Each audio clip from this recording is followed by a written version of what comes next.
David, 30 ans, est agent des impôts à Paris. Après 6 ans de vaines tentatives pour trouver son âme sœur via les sites de rencontres, il décide d'élargir son horizon amoureux.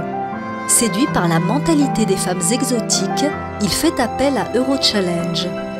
Dès les premières correspondances avec une charmante malgache de 28 ans, prénommée Ninis, David comprend qu'il a affaire à la femme de sa vie. Lorsqu'enfin ils se rencontrent, David est sur son nuage. Le physique sans défaut de la demoiselle n'y est pas pour rien. Son désir de stabilité amoureuse, sa joie de vivre achève de le convaincre. Quant à Ninis, l'affection que lui témoigne son prince la pousse à lui dire oui pour le plus beau des mariages.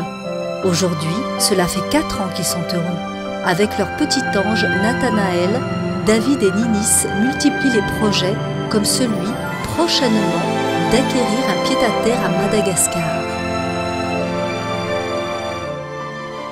Aujourd'hui, nous sommes le 2 mars 2012. Nous sommes à Paris 8e.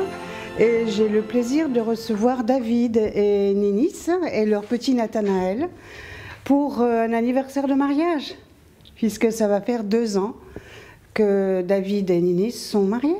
Est-ce que vous pouvez m'expliquer pourquoi vous avez choisi David comme fiancé, puisque au départ, vous savez qu'on se choisit mutuellement à Eurochallenge, et donc vous avez choisi David, c'est sûrement pas par hasard, il y a sûrement une raison. Oui, c'est bien vrai, parce que je trouve qu'il est sérieux, oui, et il est beau. Oui, c'est surtout pour son sérieux que, oui, qui m'a incité. Oui, sa stabilité. D'accord. Oui. À quel moment est-ce que vous avez dans votre cœur pensé que c'était Ninis qui serait la femme de votre vie?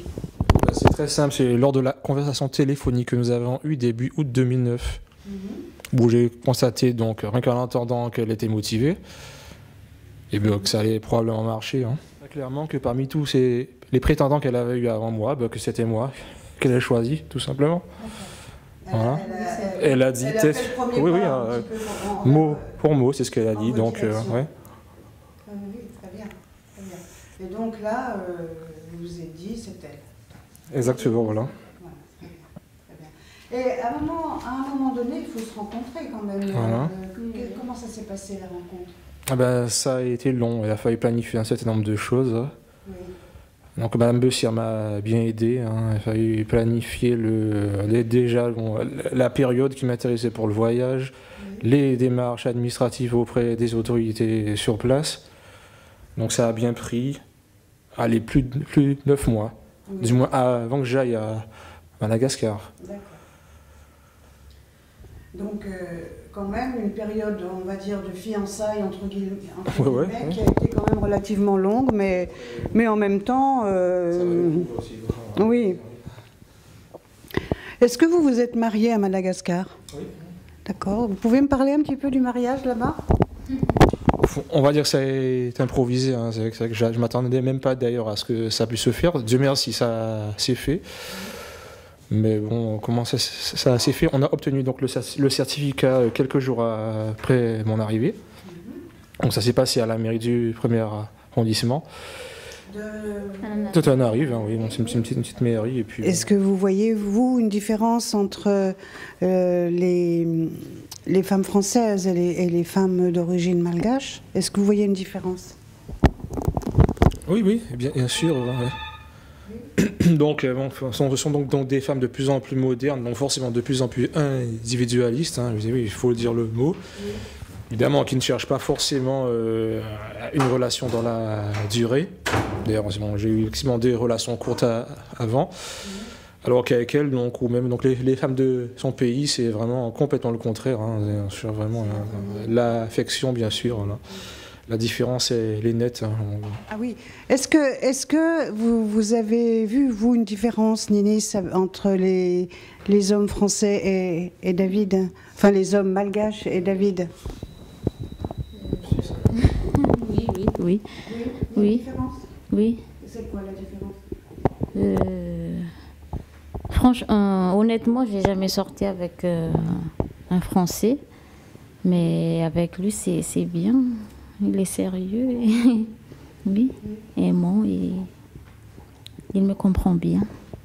Ce qui prime pour vous, c'est le sérieux. Oui, oui, oui. Puisque chez nous, les garçons, ils s'en foutent, ils font n'importe quoi. Ils sortent avec des filles, beaucoup de filles en même temps. Ils sont infidèles. Oui, infidèles, oui. Et puis on peut dire aussi que pour David, la famille, c'est quelque chose de... Oui, oui, c'est quelque chose de... Oui, oui. En plus, il est fidèle. Très fidèle même. Donc, du fait de ma timidité, donc bon, comment dire, surtout des échecs antérieurs, disons, je vois pas d'autre façon, donc comment dirais-je, d'avoir trouvé vraiment la femme de ma vie, d'avoir vraiment pu me lancer dans une relation stable. Donc, voilà. Ça aurait été tout simplement impossible. Parce que vous pensez que les différents échecs que vous avez eus vous ont enlevé la confiance en vous, c'est ça? Oui, il y a ça. Oui. Et puis quand bien même, bon, je serais arrivé à en aborder une, est-ce que ça aurait duré? Faut se le demander. Voilà. Enfin, j'en doute fortement, quoi. Donc, non. Pour vous, la construction d'une famille, ça passait fondamentalement par Eurochallenge, hein, c'est ça? Très bien. Ben, je vous remercie de votre honnêteté, de votre sincérité, parce que c'est